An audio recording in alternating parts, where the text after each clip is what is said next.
ఒక చిన్న పిల్లవాడు సముద్ర తీరంలో ఆడుకుంటూ ఉంటాడు. అప్పుడే ఒక పెద్ద అల వచ్చి అతని చెప్పుల్ని లాక్కెళ్తుంది. ఆవేశంతో ఆ పిల్లవాడు ఇసుకలో ఇలా రాస్తాడు, సముద్రం ఒక దొంగ అని. కొద్దిసేపటికి ఒక మత్స్యకారుడు వచ్చి బోల్డన్ని చేపలు పట్టుకుని ఆనందంతో ఇలా రాస్తాడు, సముద్రుడు గొప్ప దాత అని. అదే సమయంలో ఒక ముసలావిడ తన కొడుకుని సముద్రంలో కోల్పోయి కన్నీళ్లతో ఇలా రాస్తుంది, సముద్రం ఒక హంతకుడు అని. మరో వ్యక్తి అదే తీరంలో నడుస్తూ ఉంటే ఒక ముత్యం దొరుకుతుంది. ఆ ముత్యం దొరికిందన్న సంతోషంతో సముద్రునికి దానగుణం ఎక్కువ అని. ఇలా ఒక్కో మనిషి తన అనుభవం ప్రకారం సముద్రాన్ని తీర్పు చెప్పుకుంటూ ఉంటారు. కానీ కొద్దిసేపటికి ఒక పెద్ద అల వచ్చి అక్కడ రాసిన ఆ మాటలన్నీ తుడిచేసి వెళ్ళిపోతుంది. దీని అర్థం ఏమిటి? సముద్రం ఏమీ మారలేదు, మారింది మనుషుల అభిప్రాయాలు మాత్రమే.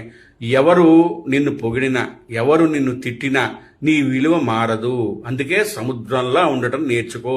లోకులు కాకులు, లోకులు ఏమనుకుంటున్నారో పట్టించుకోకు. ఎందుకంటే లోకులు పరిస్థితుల్ని బట్టి మారే కాకులు లాంటి వారు. ఈరోజు పొగుడుతారు, రేపు విమర్శిస్తారు. లోకం మాట్లాడడం ఆపదు, నువ్వు పట్టించుకోవటం ఆపు. విలువను నిర్ణయించేది లోకం కాదు, నీ మనసు. పొగడ్తలతో విర్రవీగకు, విమర్శలకి ఖిన్నుడవకు. దీన్నే స్థితప్రజ్ఞత అంటారు, లేదా ఆచరించేవాణ్ణి స్థితప్రజ్ఞుడు అంటారు. సముద్రంలా లోతుగా ఉండు.